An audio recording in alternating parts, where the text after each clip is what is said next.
Passion Harvest. Hello, passionate listeners. Welcome to Passion Harvest. I am Louisa, your host, International Passion Ambassador, and thank you so much for making me a part of whatever you are doing right now. I have a very, very exciting guest today, and I can't wait to dive right in. If you like this episode, please do subscribe. My guest today, and I'm sure you know who he is, Dr. Eben Alexander. Dr. Eben Alexander spent over 25 years as an academic neurosurgeon. Over those years, he personally dealt with hundreds of patients suffering from severe alterations in their level of consciousness. Many of those patients were rendered comatose by trauma, brain tumors, ruptured aneurysms, infections, or stroke. Dr. Alexander thought he had a very good idea of how the brain generates consciousness, mind, and spirit. In 2008, Dr. Alexander was driven into a coma by a rare and mysterious illness that attacked his brain. Dr. Alexander spent a week in a coma on a ventilator, his prospects for survival diminishing rapidly. On the seventh day, to the surprise of everyone, he started to awaken. Memories of his life had been completely deleted inside of the coma, yet he awoke with memories of a fantastic odyssey deep into another realm, more real than this earthly one. His journey brought key insights into the mind-body discussion and to our human understanding of the fundamental nature of reality. His experience clearly revealed that we are conscious in spite of our brain, that in fact consciousness is at the root of all existence. Dr. Alexander's story offers a crucial key to the understanding of reality and human consciousness. In analyzing his experience, including the scientific possibilities and grand implications, he envisions a more complete reconciliation of modern science and spirituality as a natural product. Dr. Alexander has been blessed with a complete recovery that is inexplicable from the viewpoint of modern Western medicine. He has written several books, including Living in a Mindful Universe, Proof of Heaven, and The Map of Heaven. A graduate of the University of North Carolina at Chapel Hill, Dr. Alexander received his medical degree from Duke University of Medicine. He taught neurosurgery at Harvard Medical School in Boston for 15 years and has performed over 4,000 neurological operations during his academic career. He authored and co-authored over 150 chapters and papers in peer-reviewed journals, authored or edited 5 books on radiosurgery and neurosurgery, and made over 230 presentations at conferences and medical centers around the world. Wow. Since his NDE, Dr. Alexander has dedicated himself to sharing information about near-death experiences and other spiritually transformative experiences and what they teach us about consciousness and the nature of reality. He continues to promote further research on the unifying elements of science and spirituality, and regularly teaches others ways to tap into our greater mind and the power of the heart to facilitate enhancement of healing relationships, creativity, guidance, and more. Wow, this is his story and this is his passion. Dr. Eben Alexander, welcome to Passion Harvest. Well, Louisa, thank you so much for having me on. It's great to be here. It's a pleasure. It's a pleasure. So, I've got a whole list of questions for you, and I'm so excited to speak to you. If you wouldn't mind just giving a background of how your NDE occurred. Okay, and important to point out, I'd spent the 54 years of my life before my near-death experience honing a fairly conventional scientific worldview. You gave my bio there in terms of my practice and spending 15 years teaching at Harvard and all of that. The reality was I thought I had some understanding of brain-mind consciousness, how it all worked, but important to admit that modern neuroscience is really quite in the dark about consciousness and what it truly is. So there's plenty of room for growth. And in fact, what I had struggled with, I wanted to believe everything I'd been taught in my Methodist church growing up in North Carolina. And yet, all those years teaching neurosurgery, operating on patients, I was having great difficulty understanding how conscious awareness could survive the death of the brain and body. That was a real mystery to me. And that's why my coma experience in 2008 was such a gift. It all started early in the morning, November 10th, 2008, severe back pain, severe headache. Within about 2.5, 3 hours of symptom onset, I was having grand mal seizures and was gone from this world. That's when my family was very alarmed, called the EMTs to come to our house, and they took me to the Lynchburg General Hospital emergency room where I was found to have a severe gram-negative bacterial meningitis. A lumbar puncture was done and out came thick white pus under pressure. My neurologic exams already showed tremendous damage to my neocortex and brainstem, even there in the emergency room. And in fact, uh, by the next day, they found out it was E. coli, which E. coli meningitis almost always happens in newborns. It's very rare beyond the age of 3 months. So my doctors had that deep mystery. How in the world did I get this particular kind of bacterial meningitis? And it was a devastating case. In fact, my medical records have recently been reviewed by 3 physicians who were fascinated by my recovery. They'd never heard of a case of such severe meningoencephalitis where the patient went to a full recovery. And that's why they studied my case. They spent about 2 years going through it. And in fact, they could go a lot deeper than I did before I wrote Proof of Heaven. So their case report that came out in September of 2018 in the Journal of Nervous and Mental Diseases is a very important documentation of my illness and the shocking nature of this illness. You know, for one thing, how could a brain so besieged with all 8 lobes of the neocortex involved, as my CT and MRI scan showed, how could such a patient come back completely? I mean, when I woke up in the ICU bed, as you mentioned in the introduction, I had no idea who my loved ones at the bedside even were. All I knew at that moment was what I'd just been through. I had no personal memories of Eben Alexander's life. All of that came back over days and weeks. And in fact, by 2 months out, everything had come back. That was the big mystery, is how could all those memories just be so devastated, eliminated, and then over 2 months, every bit of it came back to me, even better than many of those memories had been before my coma, more complete. And that part was really shocking. Turns out that week, as I tell in the book Proof of Heaven, involved an extraordinary spiritual experience. And the one reason the neuroscientific community is so shocked by all this, when you read that case report, it just, there's no way for any kind of a dream or hallucination or drug effect or confabulation to occur when your entire neocortex is that damaged. And the evidence was very clear from my neurologic exams that I had extensive damage to the neocortex. And that to me was the deep mystery. And that's what has driven my almost 12 years now of research to try and make sense of it all. Now, just to briefly summarize for your audience, what I remembered deep in that coma all began in what I call the earthworm's eye view, very primitive course, unresponsive realm, like being in dirty jello. But I was rescued from that by this slowly spinning white light that opened up like a portal, a rip in the fabric of that ugly earthworm eye view, and led up into this brilliant, ultra-real gateway valley that had many Earth-like features, but also many profound spiritual features. For example, I was a speck of awareness on a butterfly wing.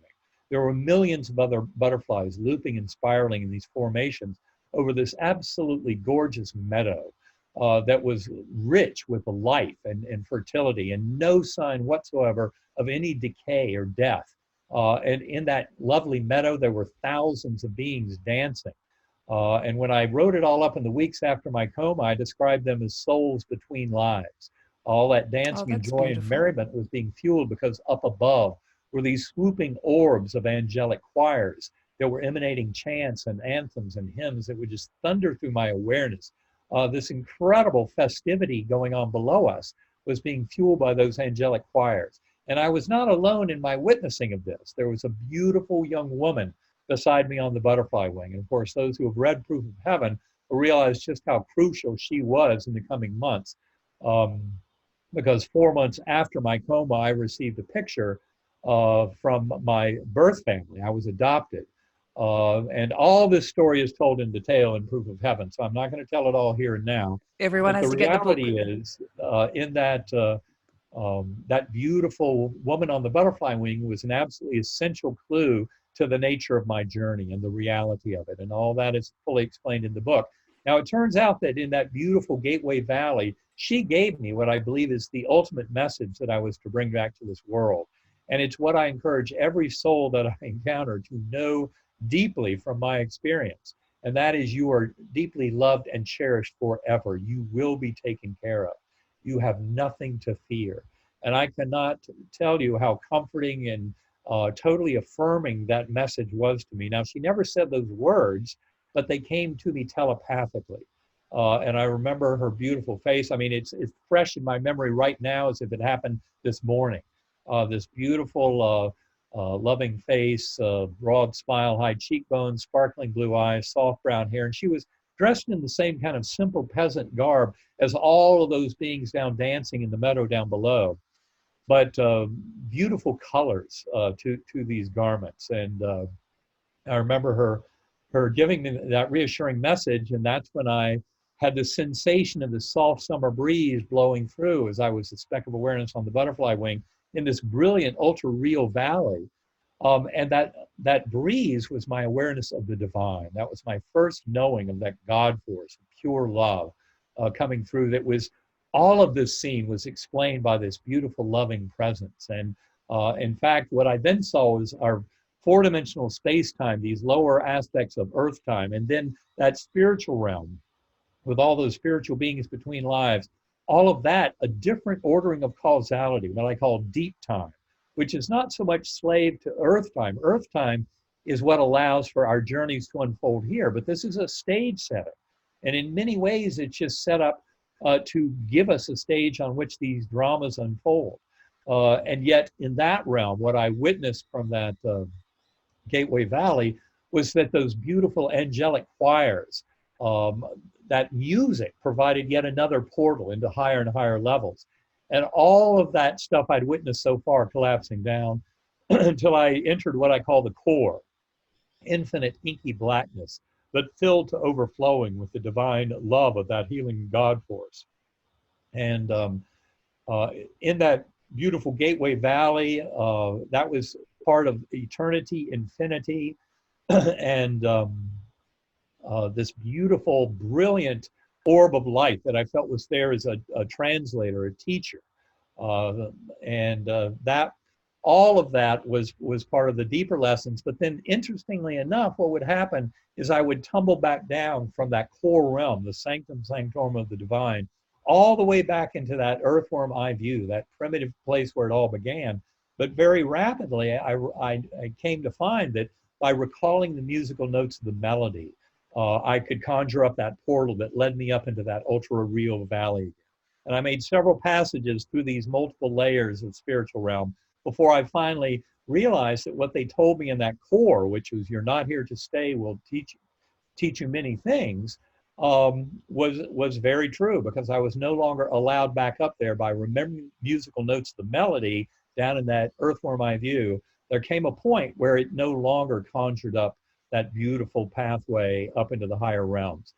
And that was when I witnessed thousands of beings going off into the distance around me, heads down, murmuring energy coming from them. I could not understand any of the words, but it was giving me the very same comfort and joy and bliss and reassurance of my spiritual home that I'd encountered at those higher levels before, the Gateway Valley and the core realm. And yet now I was experiencing it down in this kind of lowly earthworm eye view. And it was the power of prayer. That's what I labeled it in my writings early on, that I could sense beings praying for my safe passage, but I still had no idea what that meant. Passage where? And that's when I saw 6 faces emerging out of the muck. 5 of them were of people who were physically present in the ICU room my last 24 hours of coma. That's very important because those provided veridical time anchors to prove that the vast majority of the coma journey that I had experienced, that seemed to go for months or years, but had to happen within 7 Earth days, that in fact, most of that journey happened between days 1 and 5. And the interesting thing about that is that case report shows, and anybody can access that medical case report. If you go to ebenalexander.com, look on my blog pages. In September 2018, I posted a blog about that medical case report confirming the facts of my medical records. And that is where I think it's so validating because of all the evidence they show for how this could not have happened. According to our tenets of modern neuroscience, my brain should have been completely inactivated. And of course, as I said, I've spent those 12 years since that time working with scientists around the world who are interested in consciousness. So many people believe that this is a discussion of science versus religion or science Yeah. versus spirituality. And yet, in fact, near-death experiences and so many other examples of non-local consciousness are the extraordinary evidence of scientific evidence that we're spiritual beings in a spiritual universe. And this has tremendous impact on how we live these lives. And that's why I think proof of heaven has opened the eyes of many, and certainly many in the scientific and medical profession, to the reality of these experiences. And now many scientists around the world, for example, GalileoCommission.org, if people go there, they'll find I'm one of the 100+ scientific advisors on that scientific group studying consciousness. And we're all in for an extraordinary journey of discovery, especially when you realize that science is really leading the way in understanding all this. But it's not our conventional materialist science that actually should have died off 80 years ago. Wow. What an experience. And it couldn't have happened more immaculately to you, because there's no way you could have consciousness based on your meningitis. So, obviously a man of great science, it's proof really that you couldn't have had these conscious memories. Well, it's a very profound piece of evidence that consciousness is not created by the brain. And the good news is the scientific community has risen to that challenge for years now, for decades, explaining it more that the brain is a filter, but that consciousness itself is primordial. It's something that actually pre-exists the Big Bang in the physical universe. But there's a layer of kind of assimilation and integration of information in the universe that is known in quantum physics as kind of the mental universe. And that's what humans, any sentient being in the universe, has access to that. So our brain serves as a filter that allows us to access consciousness. But the mistake is believing that the physical brain creates consciousness out of physical matter because only the physical world exists. That's the falsehood, because there's much more to this universe than just the physical world. And in fact, in so many ways, the physical world only emerges and is organized from the realm of the mental, from the mental universe. And I think mid-20th century science was very confused about this because they thought human consciousness had to evolve before it could participate in any way with the universe, as opposed to realizing, as many of the scientists today understand, and is certainly we discuss in our newest book, In Living in a Mindful Universe. Congratulations, by the way, on the new book. Well, thank you. But what we discuss there is this whole idea of objective idealism, that consciousness is a fundamental property of the universe. And it makes explaining all these things like an afterlife and reincarnation and so many other mysteries of non-local consciousness, telepathy, precognition, remote viewing, out-of-body experiences, past life memories in children, suggestion of reincarnation, shared death and near-death experiences. All of these things start to make far more sense when you realize that objective idealism gives us a working philosophical model that actually makes sense and explains every bit of this. And the good news for human beings is it greatly expands your kind of sphere of influence of interacting with the universe and having influence on the universe, beginning with your health, which is the most important and obvious source of how we can interact with the universe. Wow. So, okay. Are you going to keep us in suspense about the woman that was guiding you? Well, it would be a spoiler alert. Okay. It's really how the book Proof of Heaven comes to an end. And to me, it's an astonishing kind of realization. What I can tell your reading audience is it has a lot to do with the fact that I was adopted and only met my birth family a year or so before my coma. They'd been absent from my life since I was just days old, and yet I had a full-blown, complete family. I never suspected my birth parents were together. I always knew in my earlier life that my birth mother was out there, but I thought my birth father had just left the scene. All the information I had suggested that much, and I actually found out differently in the year 2000 in a phone call. That would have been an Uh, emotional experience. it was I'm not a extremely doctor, but emotional. yes. And again, if people want to know that story, it's told in full and rich detail in the book Proof of Heaven. But to cut to the chase, the extraordinary thing is the beautiful guardian angel that I saw on my journey. And I'd never read the near-death experience literature before. You know, I always thought it was just nonsense. It was just hallucinations of the dying And now brain. look at you, you're There. just the And now, ambassador for near-death experiences. well, I mean, when you've been there, you know, luckily there are millions of others on this planet who have had near-death experiences. Yeah. And I get to run into them all the time in my talks. People come out and they'll share something with me. And they often say, I've never told anybody this before, but, and then they'll share a story of an after-death communication or a deathbed vision or a shared death experience. Those are really stunning. They're exactly like near-death experiences, but they happen to people who are generally physiologically perfectly healthy. Because in a shared death experience, what happens is the departing soul, say of your mother, who may be 1,000 miles away, leaving Yeah. this physical plane, she comes through you on the way out. She may even take your Ah, soul along on the journey, even to the point of witnessing a full-blown life review of hers before your bystander soul comes back, shocked and wow. amazed at the experience. And you know, for every 20 near-death experiences I hear while I'm traveling and giving talks, there'll be about one shared death experience that crops up that absolutely demands your attention because it happens in somebody's, you know, all those pseudo explanations of medical doctors and scientists saying, oh, it's oxygen tension in the brain, CO2 levels. You know, as you die, the brain is traumatized and goes through all this craziness, including those hallucinations. Well, no, not at all. Shared death experiences completely defy that simplistic, you know, irrelevant non-answer to the question. These are about a spiritual realm that has a tremendous amount of similarity when you study these accounts by the hundreds and thousands. There's a tremendous amount of overlap and kind of deep, profound understanding. Once you realize that a destination like the spiritual realms is not like just, you know, going to Sunset Boulevard in Hollywood and everybody gets exactly the same exposure. It's more like if we were all teleported to France or say to Paris, you know, for 12 hours and then teleported back. We'd all have different experiences. And I promise you, these spiritual realms are far, far bigger, grander, and more versatile than Paris. But they have enough similarities when you meet enough people, you start who have had these experiences, you realize those similarities are pointing to a realm that's just like this realm. You know, it has commonalities, things we can expect and kind of understand and explain.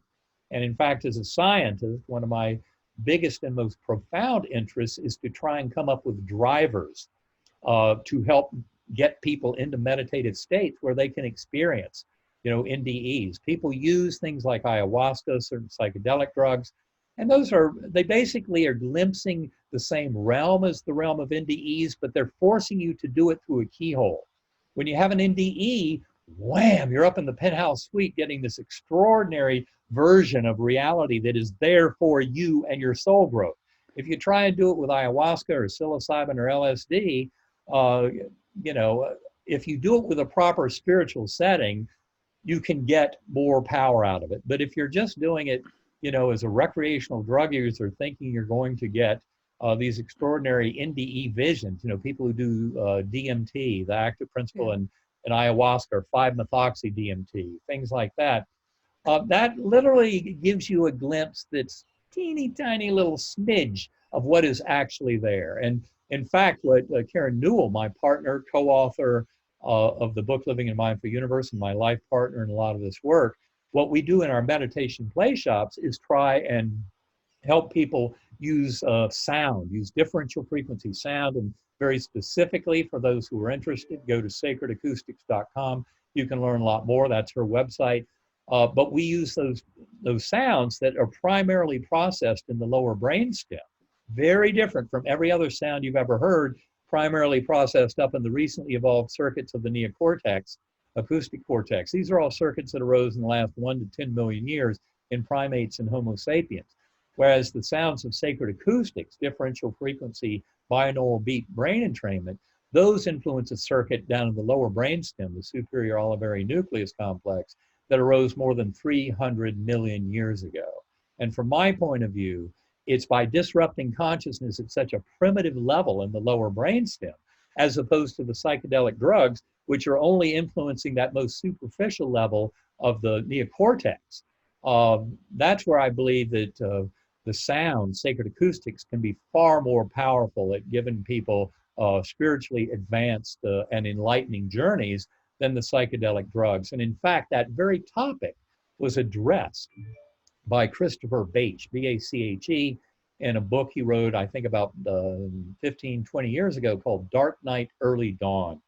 And he had a lot of experience with high-dose LSD for spiritual growth, but he also had used a fairly primitive form of binaural beats. It was what was available to Bob Monroe, doing his work in out-of-body experiences back in the 70s, 80s, and 90s.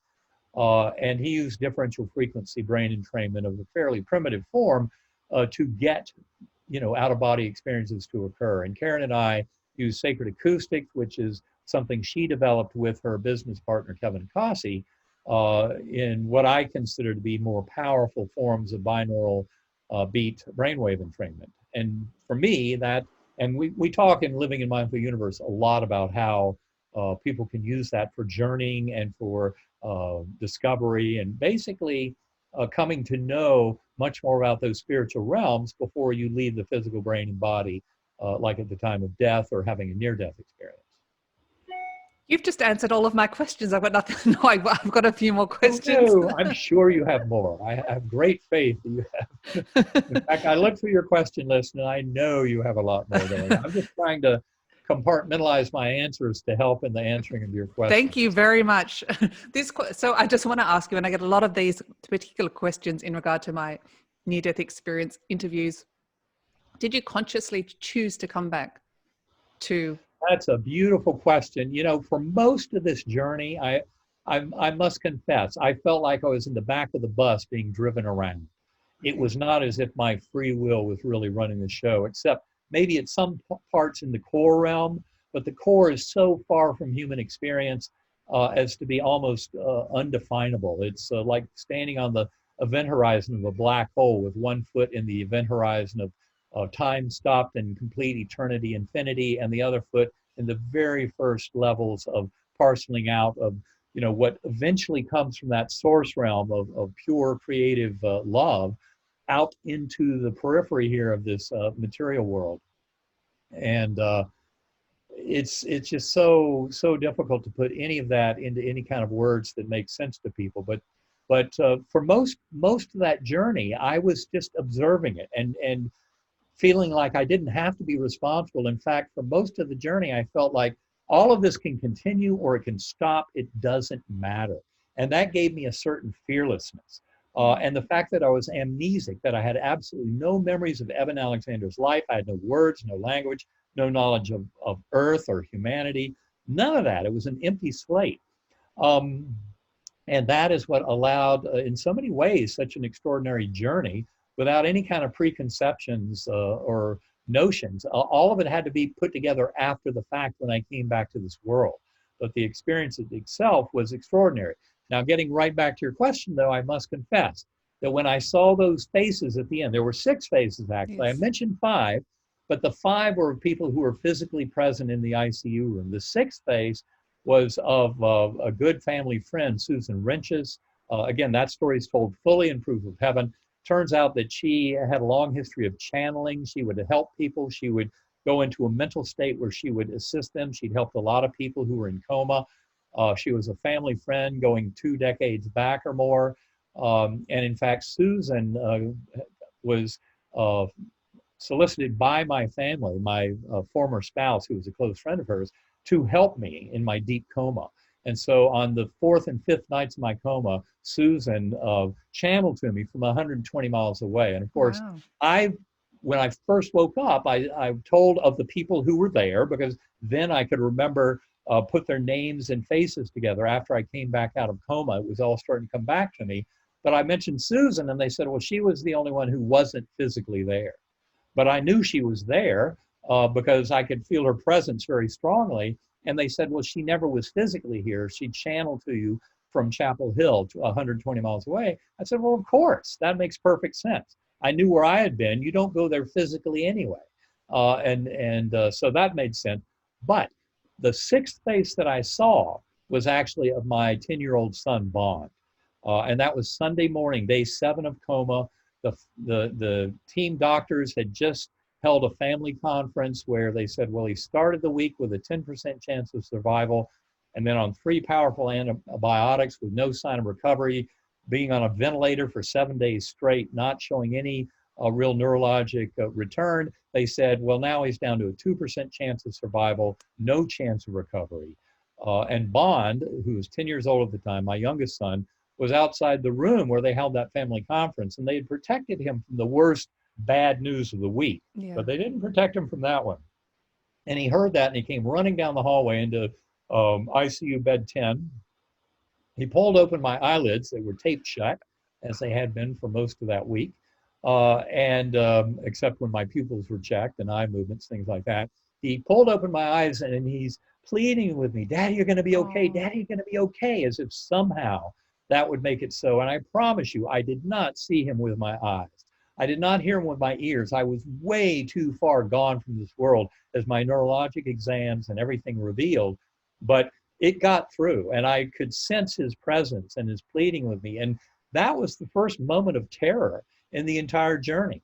As I said, so far, none of this really mattered. I was being shown so many things, but none of it had a personal connection to Eben Alexander. That's so except beautiful. I didn't know it. But that beautiful girl on the butterfly wing, of course, was a tremendous connection to my life back in this world.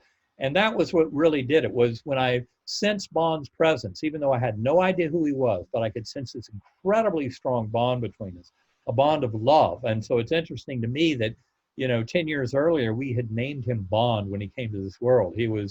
That was actually a family name on my former spouse's side of the family, from a patriarch of many generations back, James Bond, go figure. Okay. So anyway, Bond was his name. And yes, he turned out to be my bond to this earth.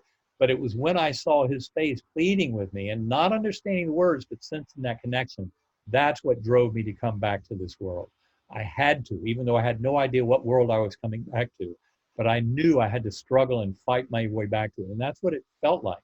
It was an incredible struggle. I felt like the analogy I often use, it was like climbing out of a gravel pit where my body is deep down and I'm reaching up and trying to pull myself up, but every pull is just pulling more gravel in around me, and I'm getting buried more and more.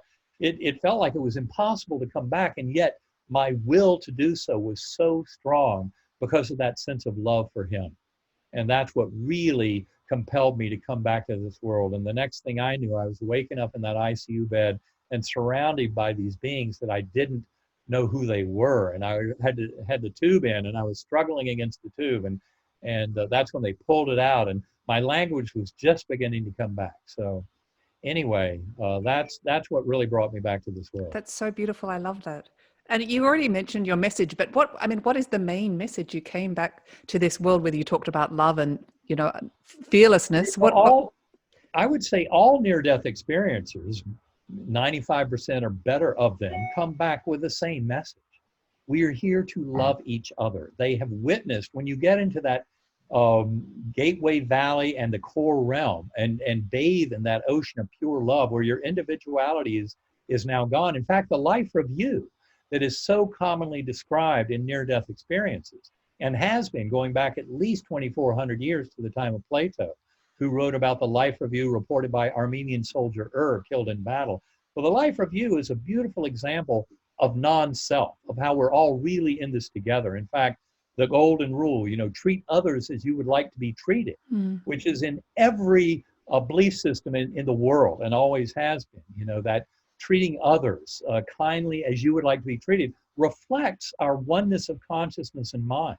And because in deep NDEs, as we become one with that God force, it's an extraordinary sense of the binding force of love. And the life review, interestingly enough, that old saying, your life flashing before your eyes, is something that people experience not from their own perspective, but really more from the perspective of those around them who were impacted by their actions and even their thoughts in their lifetime. So a life review, if you've handed out a lot of pain and suffering to someone else, the life review is not going to feel very good because you'll be on the business end of that. Now you have to receive all that, see what it feels like. And then that helps you in kind of in that realm of that infinitely loving God force, where really any kind of egotistical, greedy, self-serving stuff looks very bad.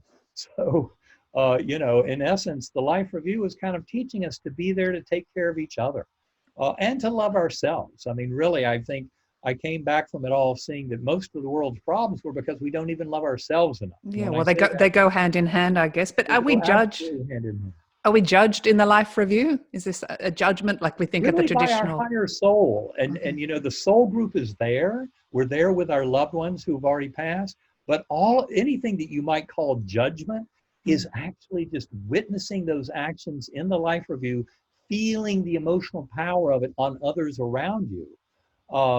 And then, drawing your conclusions. And it generally has an effect of making us kinder and gentler and more loving. And that's what happens to near-death experiencers when they come back to this world.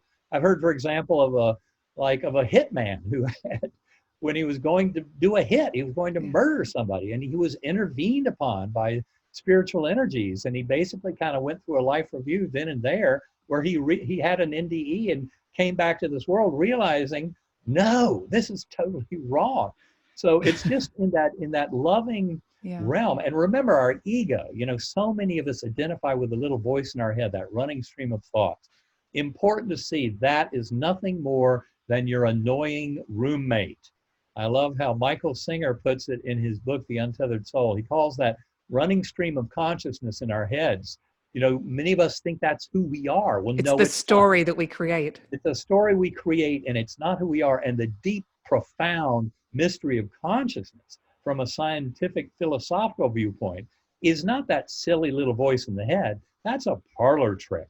As a neurosurgeon, I can explain to you how that originates in this little, 2 cc's of brain tissue in the dominant temporal lobe and Wernicke's area, where we put together all of our notions of relationships, self, non-self, all the notions of causal effect and relationships. Every bit of that, in many ways, is put together in this tiny little part of our linguistic brain. That's the first thing you let go of in meditation. That's one of the things that Karen and I teach, is to get involved in the deep and profound mystery of the awareness and identify with the observer. That is where the power lies. That's the part of us that actually expands tremendously when we leave the physical body and brain at the time of death. And that expanded self is not your ego, and it's something far greater. It's your higher soul. And that's part of what you reunite with to go through this life review, reunite with souls of departed loved ones, and plan the next incarnations, because you really cannot make any sense of any of this if you go by the myth that we have one birth to death incarnation and that's it. That's the only grounds on which your soul can operate. No, to actually grow as a soul to oneness with the divine takes many lifetimes. And in fact, a litmus test of how far advanced the soul is might be how self-absorbed they are. So an early soul that's just beginning this process would be very egotistical, narcissistic, self-focused.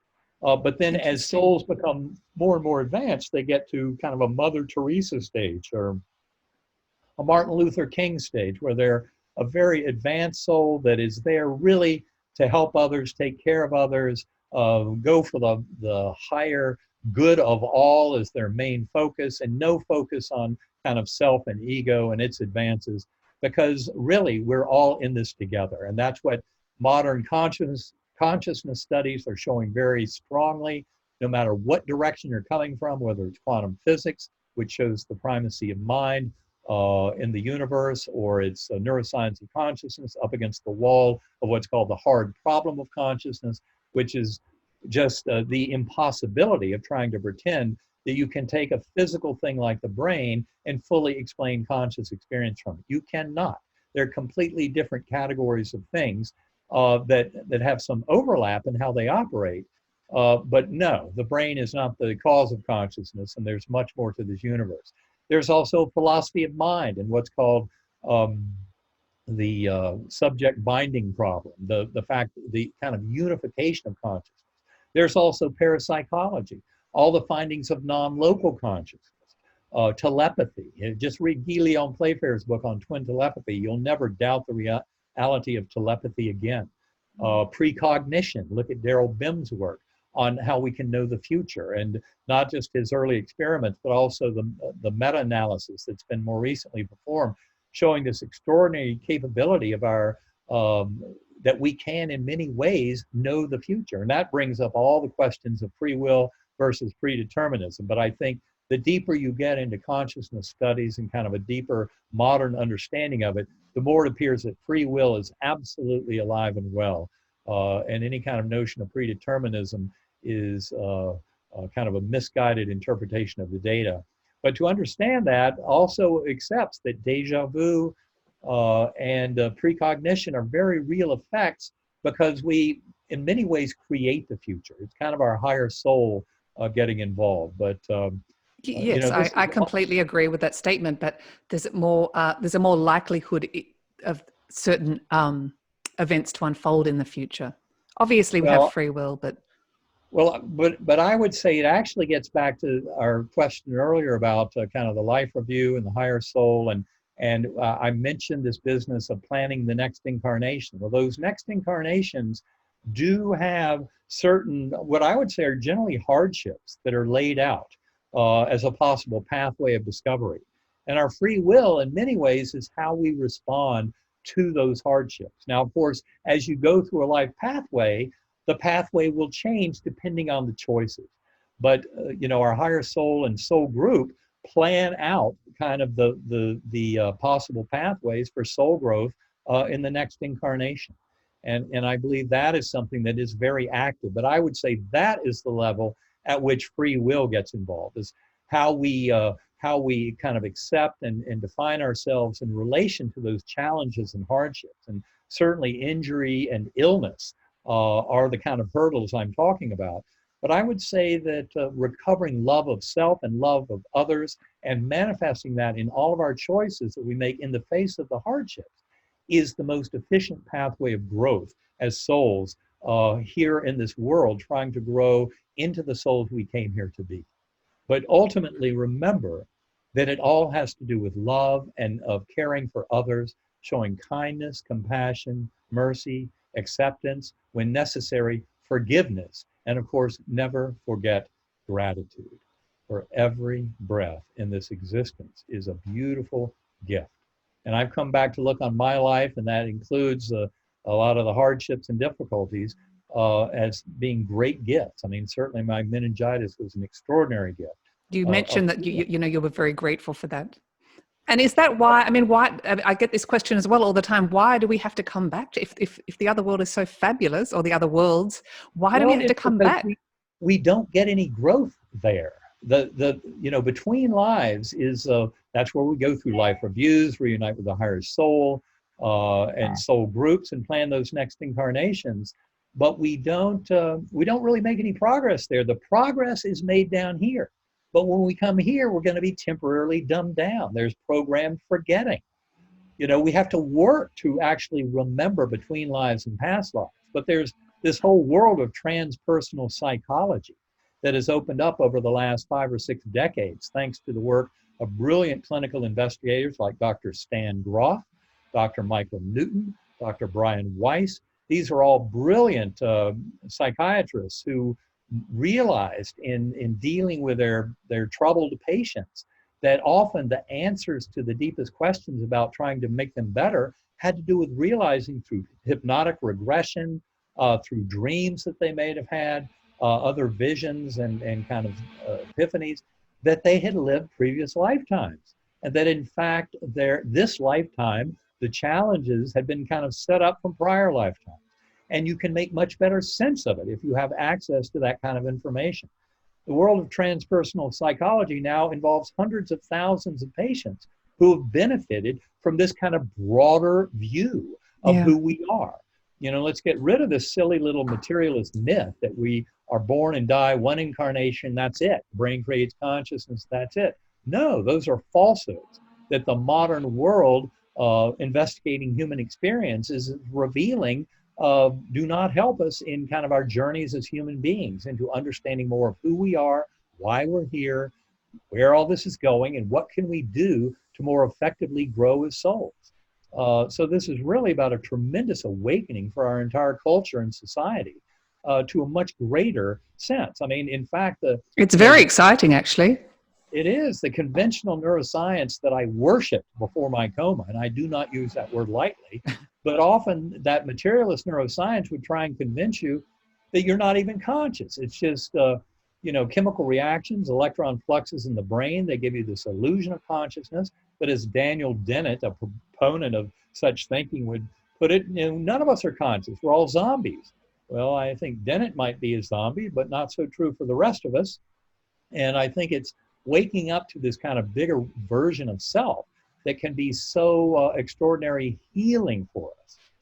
In so many ways, placebo effect is a beautiful example of how medical science for decades, if not centuries, really, has admitted the power of a patient's beliefs to help them get better. And this is not just about a sugar pill, getting rid of a headache. If you go to noetics.org, the Institute of Noetic website, Science's website, and put in the search term spontaneous remission, you'll find there a book that they published in the mid-1990s. It's not in print now, but you can download the entire thing for free from their website.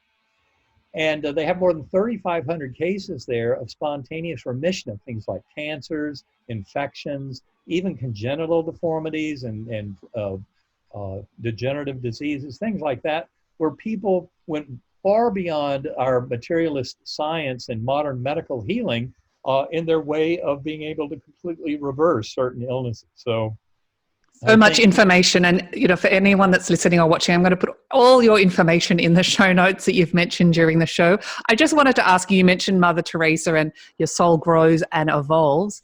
Is there an end point when we're enlightened? I mean, that's an unusual term, but that we stop coming back? Well, I actually think I like to look at Pierre Teilhard de Chardin and his beautiful view in his book, The Phenomenon of Man. It was written in the mid-1950s. He was a French Jesuit priest, but also a paleontologist, so he was scientifically trained, but also spiritual. And he wrote this beautiful book where he took the versions of evolution at that time. They were just really working out Darwinian evolution in biological systems on Earth. But he took it to a whole new level and basically proposed that all of consciousness throughout the universe was in the process of evolving. And I believe that is absolutely right on the money. I really buy into his kind of interpretation and understanding of this. And I believe that all of consciousness is evolving. And, in many ways you could say, well, just like they say all politics is local, well, likewise, all evolution of consciousness throughout the universe. And I would say that that is a reasonable purpose for this universe to exist, is for consciousness to evolve. All of that is nothing more than individual sentient beings growing more fully into the souls they came here to be. And so in that sense, what I feel is going on here is we're all participating in the evolution of all of sentience and consciousness. But as that happens with all of humanity, it all evolves to next levels and next levels. And we have no idea, no way of knowing what all is involved in those future kind of progressions of consciousness towards oneness with the divine. I believe that that is what it is always about, though. It's kind of the self-discovery of the universe. People often postulate that, in an NDE, you would have infinite knowledge of the universe when you're in those core realms. Well, I think you have access to incredible knowledge, but not necessarily to an endpoint of where it's all going. Because we always like a beginning and an end.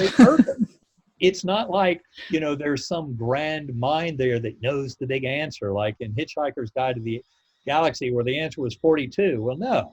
There's a far more profound answer that we're going for, but it involves this process of all of us evolving and contributing to that evolution of consciousness.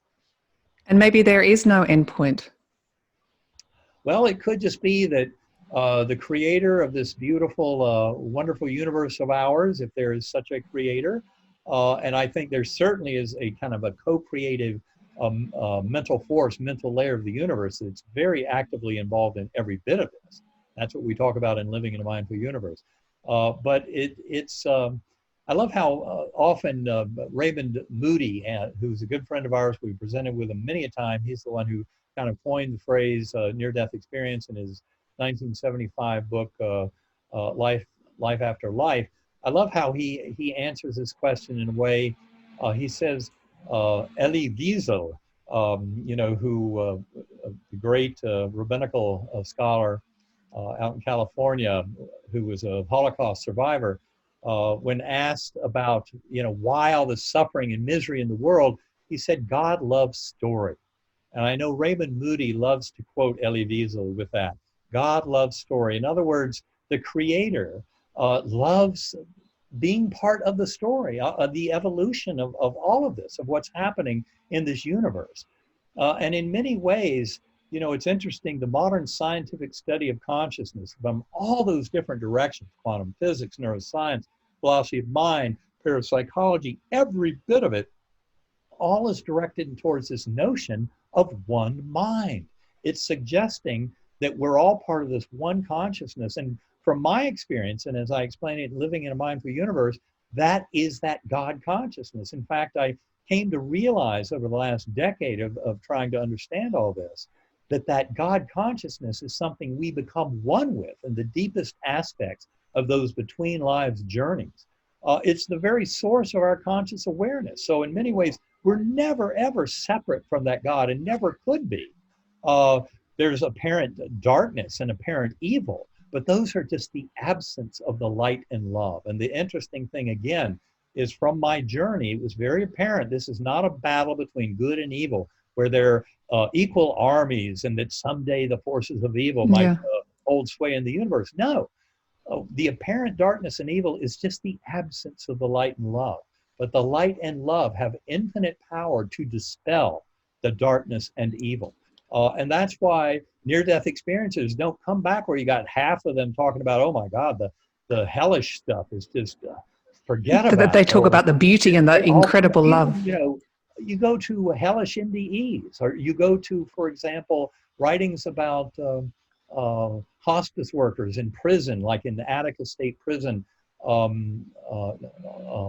where they often serve as hospice workers for fellow prisoners who are rapists and murderers, etc. Mm-hmm. And what happens is their deathbed visions, they have great witnessing of the beauty of that love. And, any kind of life review that might be shared there can be a regret over ever harming others. But the overall dominant lesson is of this beautiful, loving force, and that we're all really here to take care of each other. And when that comes from, people on their deathbed in a prison for murderers and rapists, and showing you the very same thing. Now, it's not as if they get off scot-free, because yes, they are feeling the horrific pain that they've caused others, and that influences your life review, and it can make that process very, it's difficult because you have to face the business end of that. Yeah. But it's because the deepest lesson of this, and what near-death experiencers will tell you in big numbers, is the fact that we really are here together. We're sharing that one consciousness, and we're really here to love each other, kindness, compassion. These are deep and profound lessons that seekers, prophets, mystics have been trying to teach us for thousands of years. The near-death experience community is not equivocal on this. They really all come back with this extraordinary sense of kind of love and compassion and kindness. In many ways, it's unlike the kind of erasing that happens in young children. If you talk to Jim Tucker or Ian Stevenson, the physicians who at University of Virginia for more than 6 decades have investigated past life memories in children, and to date have uncovered more than 2,500 cases where reincarnation is the best answer. And you talk to them and they say, well, those memories start disappearing at age 5 or 6. Yeah. So you got to talk to the children when they're very young. Just like we can't remember our dreams. We know that dreams and sleep are very important to live. If you're prevented from dreaming and sleeping for a week or two, it'll kill you. It's very deadly. And yet, we don't generally remember the content of our dreams. They can be very profound. They're often the meeting ground where we encounter souls of departed loved ones, for example, to tell us we need to go get a mammogram if we have breast cancer or something like that. But the dream world has a lot of overlap with the world encountered in spiritual epiphanies and near-death experiences. And I think that is really what we're waking up to, is the much grander kind of vision of who we are and how we're interconnected with others very deeply. That's shown to us in that life review. But we're all part of one mind, and that mind originates in that God force. And that is a deep and profound truth that I think is slowly coming to this world.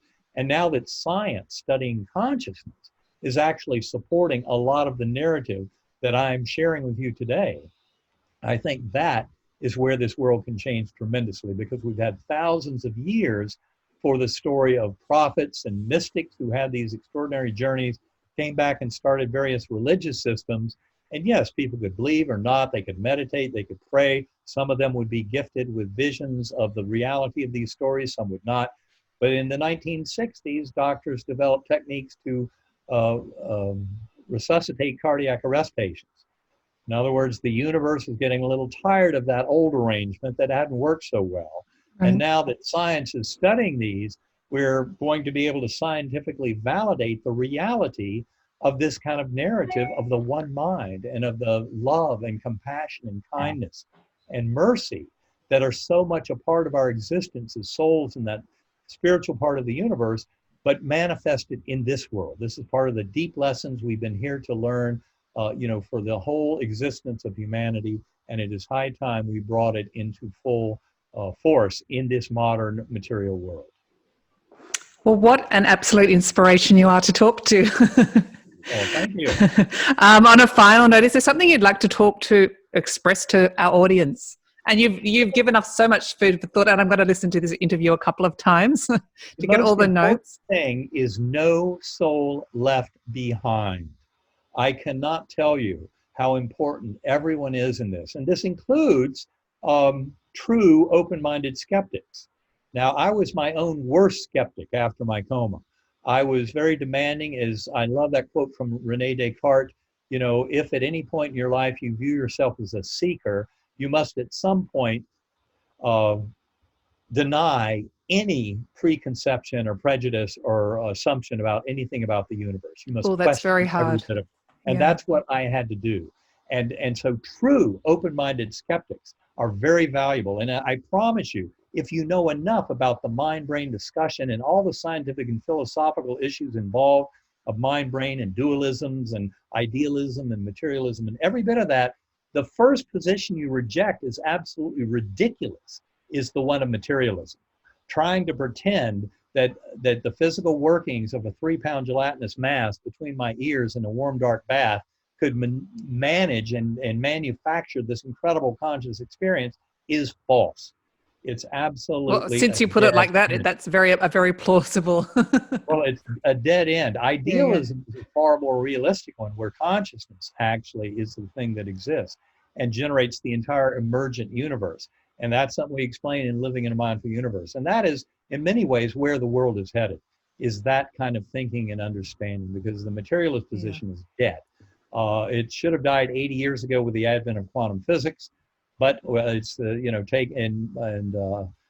know, I think it was Max Planck, one of the founding fathers of quantum physics, that said scientific revolutions happen one funeral at a time.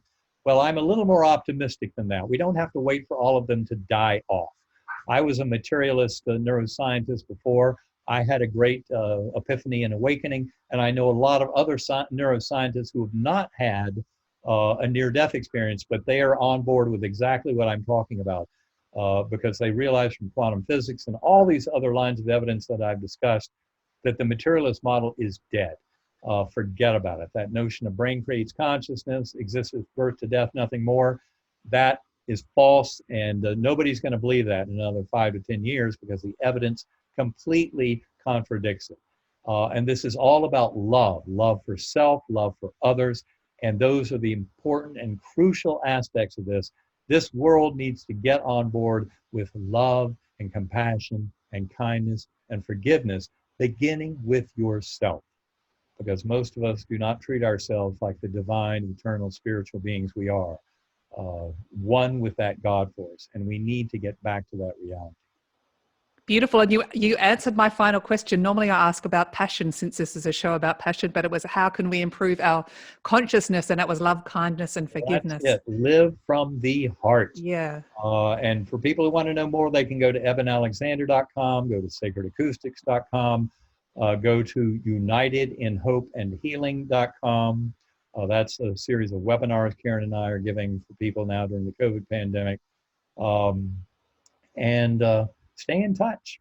Yes. We have a very active audience that reach us through our websites, and we love communicating with people. We love hearing about stories of personal growth and understanding. And so jump in, full frontal, and enjoy every bit of it. This is about awakening and coming to know who we are and how we're interrelated and what our purpose is in life. And it is a beautiful awakening indeed. Well, I just have to say what an incredible message you're bringing and sharing with the world. So thank you so much for being such an amazing ambassador, for love and increasing consciousness. It's been very nice talking. It's been a pleasure. Thank you so much for being on Passion Harvest, Dr. Eben Alexander. Thanks a lot, and we'll talk again soon sometime. Thank you so much. Thank you. Bye. Appreciate it. Bye-bye now. Bye. If you like this episode, please do subscribe for weekly passionate, inspirational interviews.